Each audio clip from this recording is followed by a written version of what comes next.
So far, this week started with a discussion about integrating our faith and work by working as a missionary. And then we explored all the blessings that come from being open and authentic at work. Now I want to get into some nuts and bolts about evangelism. Even though missional living is about so much more than evangelizing, it does involve it. So I want to get very practical and first share 5 tips for doing evangelism. These tips are adapted from an excellent book and curriculum called Becoming a Contagious Christian by Bill Hybels, Mark Milberg, and Lee Strobel. So here's tip number 1. Take initiative.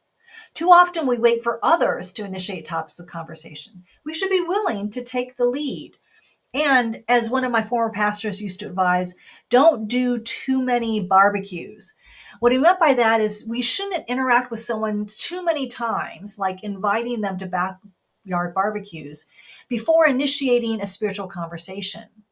If we wait too long, we'll probably catch them off guard when we do bring it up, and they're likely to feel put off. They may even feel like betrayed or to distrust us in the future. Evangelism tip number 2, talk to people one-on-one. As a general rule, we'll get a lot further in spiritual conversations if we talk to people one-on-one versus tackling the topic in a group. The third tip is to engage in a dialogue, not monologue. Most people are open to us talking with them about spiritual matters, not at them.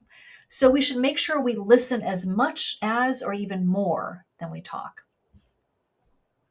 Tip number 4 for evangelizing is to present the truth in chunks. For the longest time, I used to think that once I had an opportunity to share my faith with someone, I needed to walk them through the entire conversion process. And because I rarely got that far, I would feel like I had failed. But now I realize that I don't have to bring someone over the finish line every time I have a spiritual conversation. It's okay to leave some things unsaid. Sometimes it's even better to do so because in that way, you have a natural in to start another conversation. So ask God for the wisdom and sensitivity to know how much to say and when to back off and wait for another opportunity.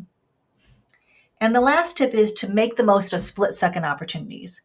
What we mean by this is we all experience daily conversational turning points where we see an opportunity to start a spiritual conversation and we ask ourselves, should I or shouldn't I? Kind of like what happened to me at the event that I described in the last video. The choices we make in those moments determine whether or not we will ever talk about our faith and actually influence others for Christ. So act on your impulse and respond to God's prompting in the moment. Make the choice to say something. I'm willing to bet you won't regret it. I never had. I invite you to make a commitment to one of these tips in the coming week. And to make this teaching really practical, I want to share about evangelistic styles. This is also adapted from the Contagious Christian material. Our efforts at evangelism will be much more effective when we speak at and act in ways that are natural to us. And each of us have different tendencies and comfort levels with sharing our faith.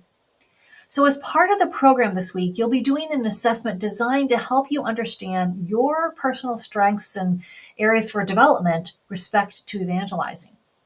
Through the exercise, you'll learn how best to talk about Jesus to others in ways that are authentic and natural to you, and hopefully you'll feel empowered with the confidence to actually do so. There are 6 evangelistic styles, and the first is the direct style. They're like Peter at Pentecost, who got up and basically called people out. This is in Acts 2, where he basically says, hey, look, guys, you just murdered Jesus, the Messiah, the Son of God. What are you going to do about it? And the Bible says that as a result, 3,000 people that day realized what they'd done. They repented and the church and became followers of Jesus, and the church was born. Peter used a very direct style of communicating. No beating around the bush, no shying away from what needs to be said. If you have that style, great. We need people who don't hesitate to speak the truth. But most people don't have that style. I know I don't have that style. Some people have an intellectual style. An example of this is in Paul, the apostle, in Acts 17. He talked about the philosophers of Greece and reasoned with people about God. People with intellectual style like to take others through the evidence and talk about facts that back up our faith. They can engage in thoughtful and sometimes really deep conversations that are effective at persuading even the most skeptical. Other people have a testimonial style, like the blind man who was healed by Jesus and then went before the religious authorities. And he didn't directly communicate the gospel to them, and he didn't try to reason with them. He basically said, I was blind and now I see. People with a testimonial style have an ability to tell their story in a compelling way that makes others want what they have. Others have a serving style. This involves serving other people in very practical ways, and through that, finding opportunities to share their faith. There's a woman in the New Testament named Dorcas who would make clothing for all the widows in her neighborhood. Through her interactions with them, she would find opportunities to talk with them about God. With her serving style, her actions, though, probably laid the foundation for and probably spoke louder than her words. And then there's the interpersonal style. These people make friends really easily. They love getting together with people. They're people. They seem extroverted. Interpersonal style people are very effective at building good friendships with others. They love going deep about what's going on in people's lives, and as they do, they talk about God. And lastly, some people have the invitational style. They enjoy inviting people to go to places or do things where they can hear the message of Jesus being shared. Think of the Samaritan woman in John chapter 4 who meets Jesus, realizes he's the Messiah, so she runs back into town to share the good news. But she doesn't try to persuade people that Jesus is the Messiah. She doesn't even really explain the gospel herself. She simply invites them to go back with her. She basically says, come, I just experienced something that you need to. Today, people with the invitational style may invite other people to join them at an outreach service, Alpha, a Christian concert, or someplace where somewhere else is going to be sharing the gospel. So those are the 6 styles: direct, intellectual, testimonial, serving, interpersonal, and invitational.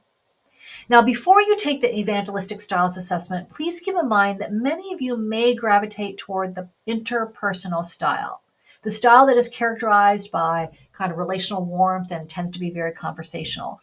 But please don't confuse this style with the relationship-based approach to evangelism that we've discussed previously. It's important that all evangelistic efforts be grounded in relationship. So we should all take a personal approach to evangelism.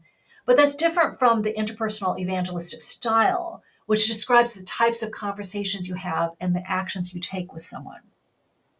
And it's important to note that evangelistic styles are a little like love languages, the different ways people express and experience love.